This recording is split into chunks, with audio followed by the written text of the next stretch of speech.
Hello, hello! I'm back in Tokyo. I just came back from Australia and had a really, really good time there. I was in Sydney, Canberra, and Brisbane, and a drop bear even followed me home. This is a gift from my friend Daniel's daughter. Duvet says I'm the father, but I don't think it's true. We're gonna go on the Maury Povich show soon enough and we'll find out who's the father. And yeah, Australia was great, man. The people there are really, really friendly. Yeah, no. That's what they say. Yeah, no. My friend Cameron Jones does a really, really good job organizing this festival. It's called Oz Manouche. Check it out. Anyway, while there, I got to teach some workshops, and it got me thinking, gave me a few ideas, and I want to talk about this kind of stuff right now. By the way, it's the end of the year. DC Music Scale scale. DC Music School is having its end of year sale. So everything's on massive, massive discount, and we have a lot of transcribers right now trying to finish all outstanding transcriptions. So hopefully, I mean, still a lot of work. I released quite a lot of stuff in the past during post-pandemic, so we're catching up right now, and we have a back catalog that probably gonna last us a year.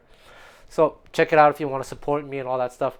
So today I want to talk about this idea of learning songs that I've been talking about in my previous videos from maybe a month ago. I have a video that was kind of successful on YouTube, YouTube, and where I emphasized the importance of learning songs, and I kept saying that in my workshops because, like I said, there's one thing that I noticed among all the great players that I know in the jazz idiom, so like playing whether it's gypsy jazz, straight ahead jazz, or swing music, one thing that they all have in common is that they have an extensive knowledge of repertoire. They have quite a lot of songs that they can pull out of the hat and play and do a whole concert, and maybe play 2 3 concerts without having to necessarily repeat the set list, at least not too much.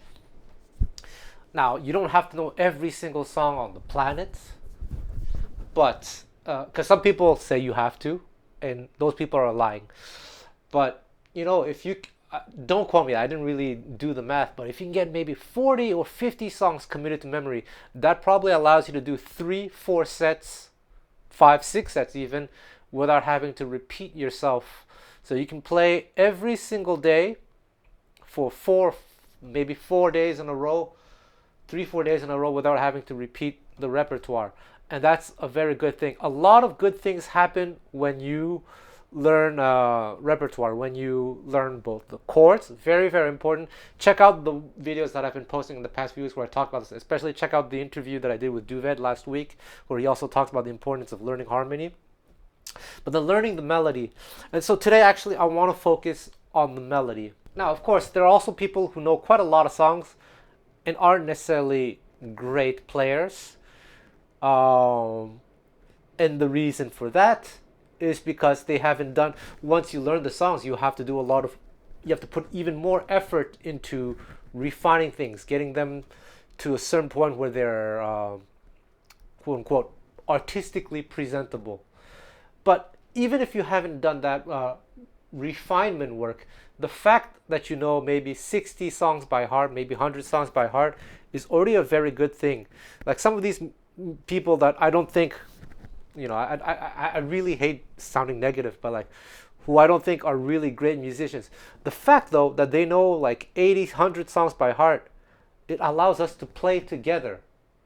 We won't be able to make fantastic art, but we will be able to play quite a few gigs together.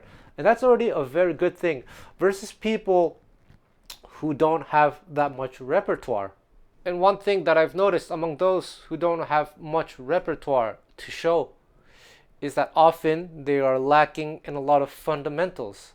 They don't know what to play, or their understanding of the idiom is very limited. And learning the repertoire will not solve this, but it's the first step among many steps into solving it. So you have to go through the first step. And this is beautiful because in this tradition, in the jazz tradition, it's about jamming, going to jam, not necessarily going to jam sessions, but you can travel the world, go to a country where you don't speak the same language, but maybe you know the same repertoire, and therefore you go to a jam session and you say, hey, do you know There Will Never Be Another You? And then, boom, you can play it. You can communicate through music because it is a language. There's an idiom, there's an understanding, there's a tradition, etc. And the repertoire is the key. Okay, so today I want to talk about the melodic aspect of things. I think maybe a month ago I made a video where I talk about learning repertoire and trying to understand how the melody relates to chords. You should watch that video. I forgot what it was titled, but just check out my YouTube channel. It's good for you. It's good. Like and subscribe. But today I want to talk about something. I want to talk about how you extract the grammar from the music. Because in jazz education nowadays, I think a lot of times it's the opposite. People are teaching grammar without necessarily teaching the music. And think about it. I could give you a list of all the things you could play over an A flat major chord. You can play A flat major, you can play A flat Lydian, you can play G minor pentatonic, you can play A minor pentatonic, you can play like A major pentatonic, all sorts of things. But what does that tell you? Nothing. It's just words. And even if I tell you, okay, here's an A flat major, play A flat, G minor pentatonic. So what? Is that music? Sorry, the guitar was a little bit out of tune, so I just had to tune it again. And what I'm going to show you here, and sorry for the noise outside, you can probably hear it. I live in the seediest part of Tokyo. And that's why you hear the ambulance and the cops all the time. It's actually very safe. But anyway, I'm going to talk about very, very, very simple stuff.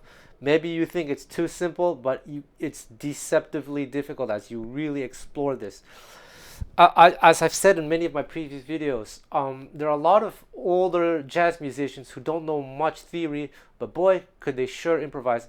And because they approach studying the music like they studied their mother tongue, whatever it may be. It's not coming from here, but it's the environment, the atmosphere, it's the ear, it's playing by instinct. Now, I should also say that I have a degree in classical music theory, so I'm not one of those guys like, oh, you don't need music theory. I think I'm in a very good position to have this kind of theoretical background, but also having learned to play jazz music with gypsies, but also through studying history and listening to recordings. That puts me in a little bit of a unique situation to see the pros and cons of both sides. As I've said in previous videos, when I play, there is not much theoretical thinking going on. It's not possible because by the time you've thought of something, even if it didn't take you much time, it's already too late. When you're improvising, it has to be reaction. You have to bypass this part where you think, oh, I can play this note. You just have to know that's the note you have to, and therefore you have to develop muscle memory. You have to develop your ears by acquiring a lot of vocabulary and studying the idiom. So what I did earlier was play for you. I played for you the melody to I'm Confessin'. So one thing I do first is I check out when the song was recorded. Sorry, when the song was first composed. And then now I go on YouTube and I check out many different early versions in the jazz idiom. Not necessarily the original sheet music, because often it was not necessarily written for jazz in mind. Although this piece was, I think. Fats Waller was the first to record it under a different title. But I like to see how different jazz musicians interpreted it in the early days, because you'll see many different micro variations in the harmony and things like that, even the melody. So in the very first recording, it's super simple. It's just A flat for 3 bars. And the melody here is very interesting. So it starts here, and It emphasizes this note G. So in the well, this song was actually first written in 1929, but in the late 1920s, early 1930s jazz style, it is not typical for the rhythm section to be playing major 7, but they would generally be playing just a plain triad or maybe a sixth. But the melody might emphasize this note. So, and just having this is beautiful. You can turn this into a mini scale. That's what I mean. Extract the grammar from the music. So, it's all in the key of A flat, but it's over an A flat chord, and you have these notes. So you can be playing a song, it can be all of me. What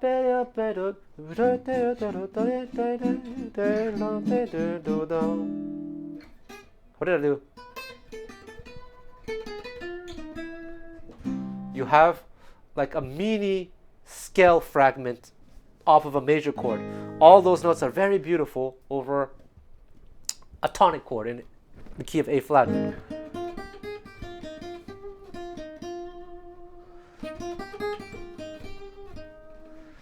So you see, just from one tiny melodic cell, you get a wealth of information.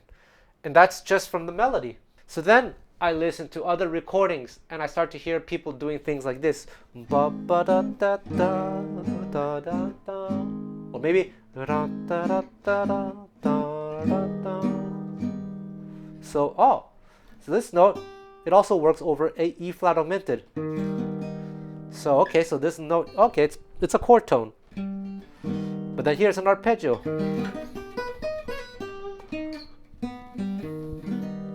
Extracting the grammar from the music. Or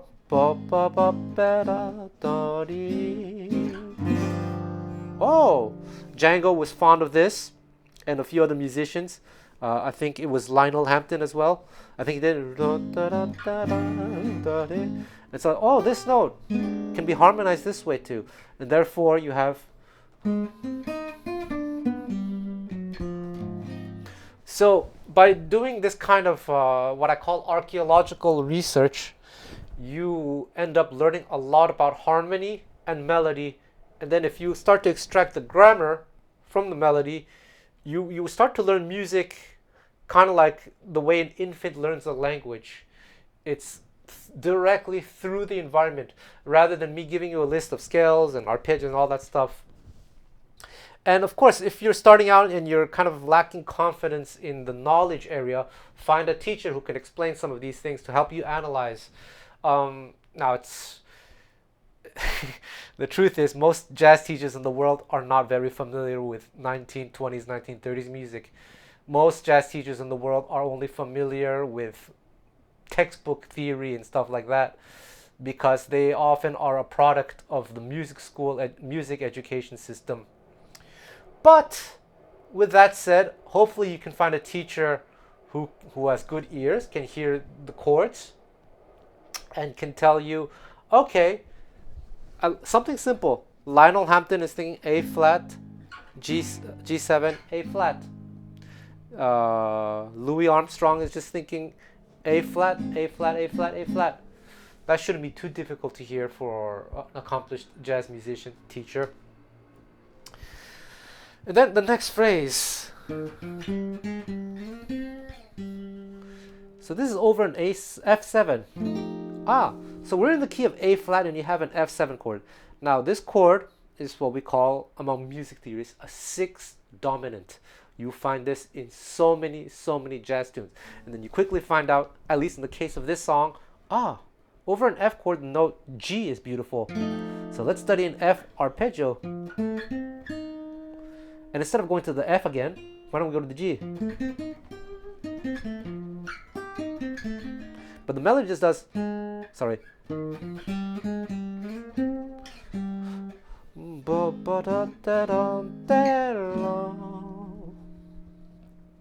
You don't have to necessarily play an arpeggio, but it's good to know that over the F chord,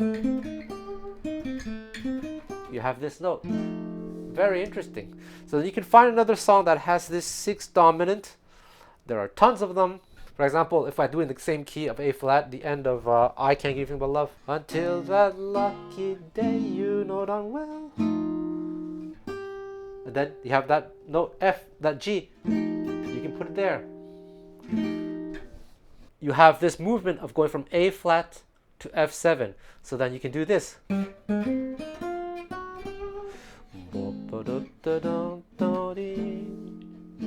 Extracting grammar from the music itself.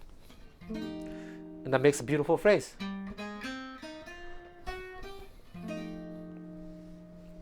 And this, how did I find this F note? I know because from earlier, over A flat major, this note sounds good. That's assuming I don't know theory. I do. This is the 6. It works. And then I did a chromatic passing tone because I just connected, I filled the holes.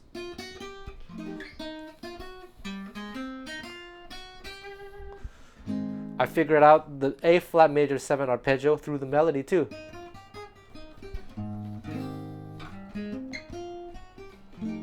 Isn't this amazing? Let's continue with the melody. The next part goes so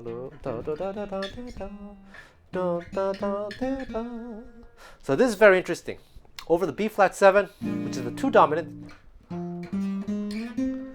So you have this thing that looks like an F minor scale. And that tells you, oh, playing a kind of F minor scale-ish kind of thing, at least these notes, to be more theoretically correct, it's F Dorian. But screw that, just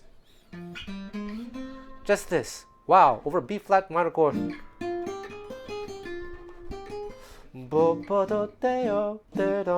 A 2 dominant chord. Where do you see that? You see it in a song called Rose Room. It starts on a B. It's in the key of A flat, or F if you're a Django player. So let's do it in the key of F for you Django players. G7. So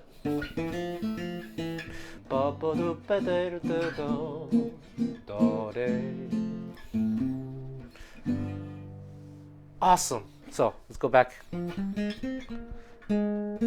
Okay, in the original recording by Fats Waller, they go from B flat 7 to E flat 7.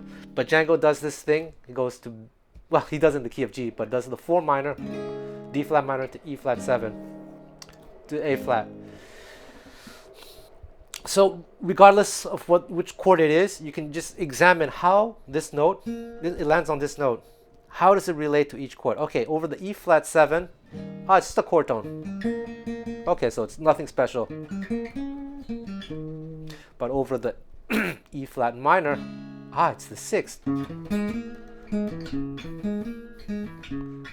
So you've learned an E flat minor 6 arpeggio that you can play over the song. And then the melody resolves. And then I heard, so also backtracking, when I investigate all these different recordings, I also study how each singer or instrumental player plays the melody. And I forgot which, I think it might have been Louis Armstrong, where he does do, da, do, da, dee, dee. This is over the E flat chord. So the turnaround in the old style, over E flat 7, do, da, do, da, dee. So over E flat 7, just playing bo, da, do, da, dee. Isn't that nice? A kind of F minor arpeggio. It's actually the extension of B flat minor. It's just beautiful. Bo, da, do, da, dee. And it's interesting because it's an E flat 7 chord, but it has the note A flat, which according to academic circles, if you go to Berkeley, they tell you it's an avoid note. But it's part of the idiom to do this. And if you listen to me, the koala player earlier, I did that. And this, because I know the style very well, to just emphasize this chord. E flat augmented. Okay, then the B part, and the melody is beautiful there too. So over A flat 7 with the key of A flat, so the A flat becomes a dominant, and you have, okay, this is not very special, but this is nice. This note here, that's the 9th. That tells you that in the key of A flat, if A flat becomes dominant, this note is nice to play over the A flat dominant chord. And then over D flat, this note is the 6th.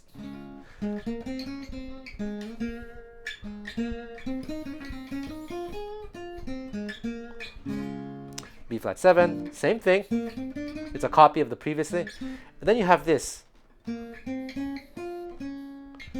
The one of the recordings I heard, the singer sang this, something like that.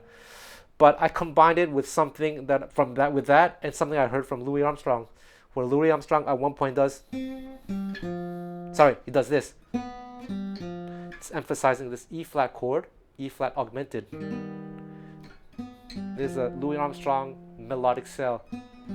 So I combined the two.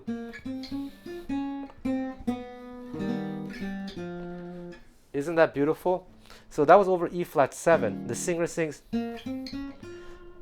a kind of B flat minor scale, but it's just the melody. The composer uses a B flat minor scale, fragments of a B flat minor scale. So if you have an E flat 7, at least just from studying this song, play with these fragments.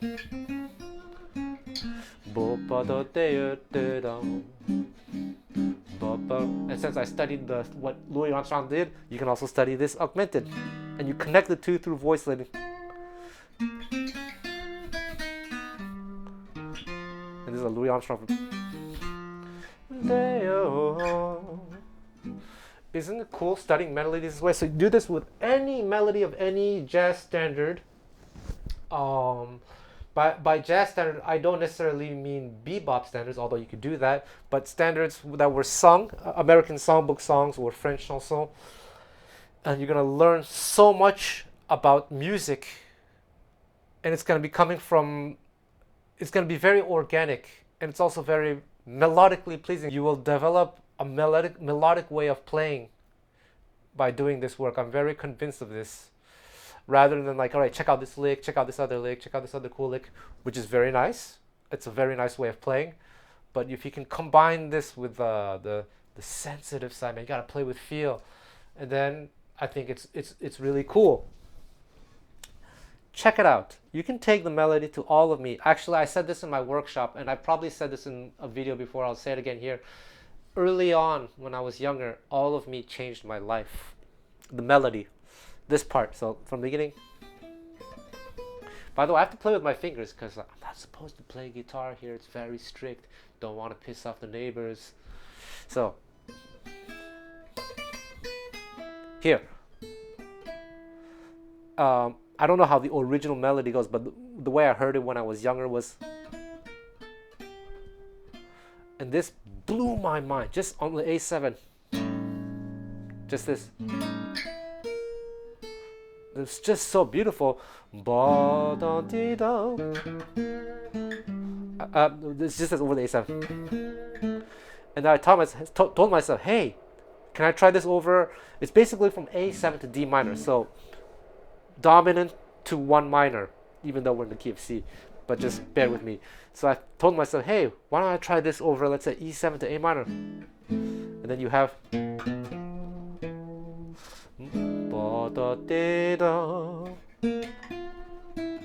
Isn't that just so beautiful? Just what? How many notes? 1, 2, 3, 4. 4 notes. Wow, that changed my mind. Then the continuation, how it resolved, how the two chords get connected melodically in the melody, it just blew my mind. That's back to the key of A7 to D minor.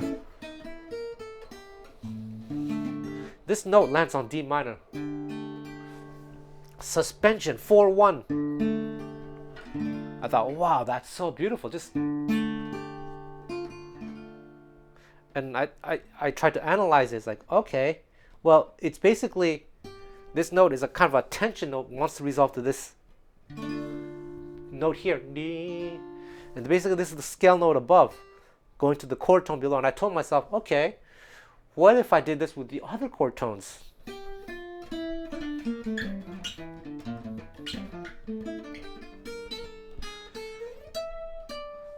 Wow, right?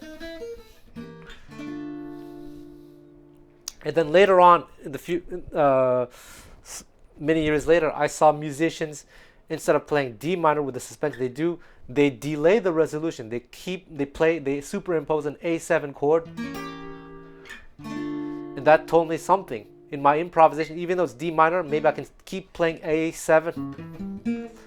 play a D minor chord here, and I'm playing this, then resolve a bit later over the bar line phrasing. There is so much you can learn from just exploring the music. And one question that I got in Australia, some people, myself included, have a lot of difficulty with this chord progression. If we do in the key of C, F, F minor, C, A7, D minor, D7. In Gypsy jazz circles and in France, they call that le Christophe, because it's based on a song called Christophe, apparently. Anyway, this, and you end up studying these things like all that fun stuff that Gypsy jazz players do or whatever. But if you just study the melody, you're gonna awaken a melodic way of approaching this chord progression. Just the melody to all of me. It just, you took the part. Oh.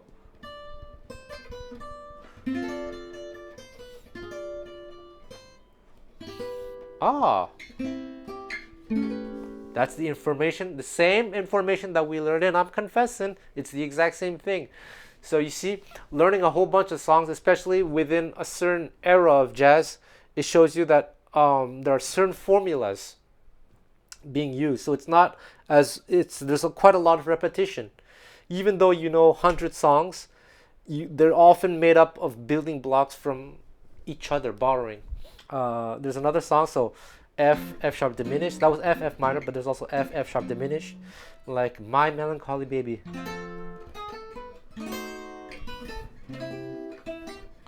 Ah, same thing from as in I'm Confessing, but just check that out.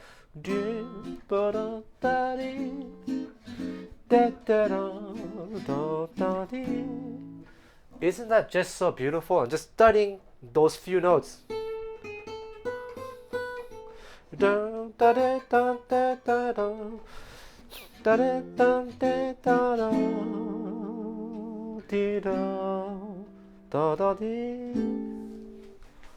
You develop your ears, and you'll learn. The more you do this, the more you learn how to play melodically, and then you combine that with all your fancy shred licks, your jazz fancy 2/1 licks, and everything, and you become a very balanced jazz musician.